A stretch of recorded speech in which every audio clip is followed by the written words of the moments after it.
Okay guys, so the wax that we were rendering the first time has been sitting for about 24 hours. We let it cool down and everything. So now I'm going to pull it out and show you what it looks like and then show you what a clean one is, but then I'll show you how we do the cleaning process. So we got our pot right here. What I'm going to do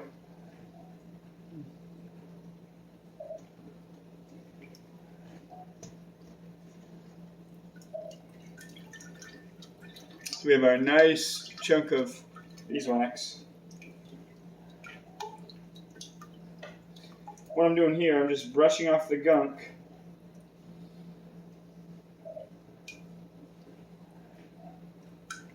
Okay, so what I want to show you guys is how this comes out when you pull it out. So after you boil this down and you get it to go, you can see that the honey separates, excuse me, not the honey, but the wax is melted down to a nice brick, and it separates all the different layers with the wax. So now what we're going to have to do is we are actually going to be cutting this dirty layer off, kind of cleaning it, getting it set up, and then we're going to do a second render to get it nice and clean.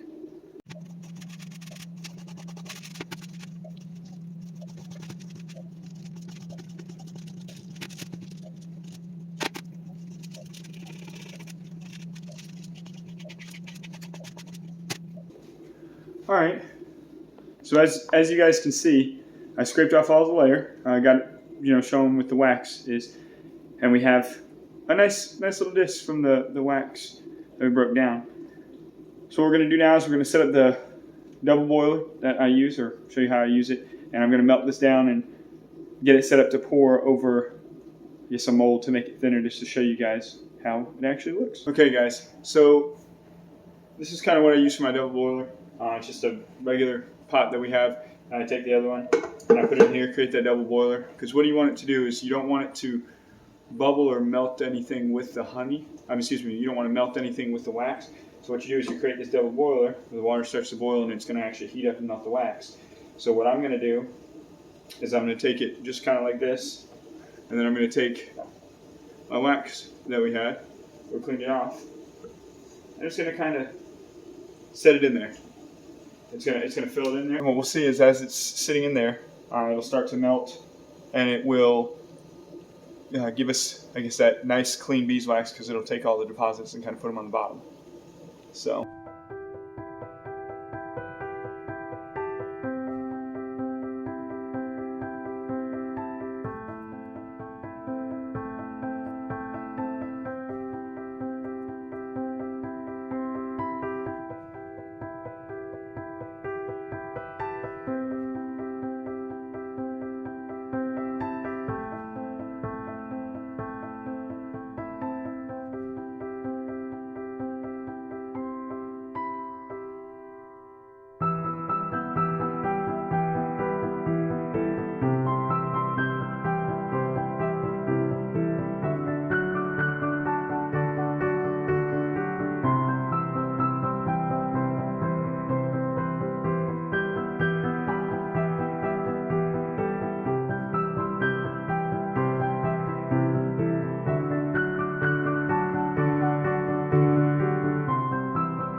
Alright, so the wax finally finished solidifying and it got stuck to the bottom of the pot, but I wanted to show you guys what we got with.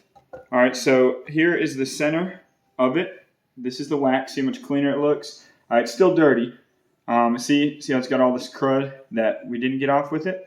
So I got this and a couple other pieces. So what I do is, because it's still a little bit dirty, I'm going to scrape this stuff off and do another render. But I wanted to show you guys in comparison. You usually put it through 2 renders to get it, pretty clear. Get it real well. Do the same thing with the bag. And this is one that we did already. I want to show you guys. This is what it looks like when it's nice and rendered down. It does have a little bit, as you can see, just very little bit from with the pot. Not a whole lot, just enough that you could scrape off or clean or render down, just depending on the filter you have. What I'm going to do now is I'm going to take a coffee filter, one of the, I guess, paper ones, and I'm going to put it into a container, one that I can, bring it all out, and then I'll melt it down into molds, and I'll have that in another video to show you guys. But I wanted to show this main one to just show how you render this wax down. So we started with that gunky mess, filtered it down to where it still has just a little bit, and then we're gonna probably render this one again. This was just the first one we did. We're gonna render this down and clean it all up, and then get in some molds to show you guys. So that's how you render the beeswax. Again, I hope you guys enjoy it. If you have any questions related to the bees or the wax or stuff, just shoot us an email. Remember, if you can, just like this video, and if you want to, subscribe for more bee stuff and more homestead stuff. We'll catch you guys later. B-Hive Homestead, peace.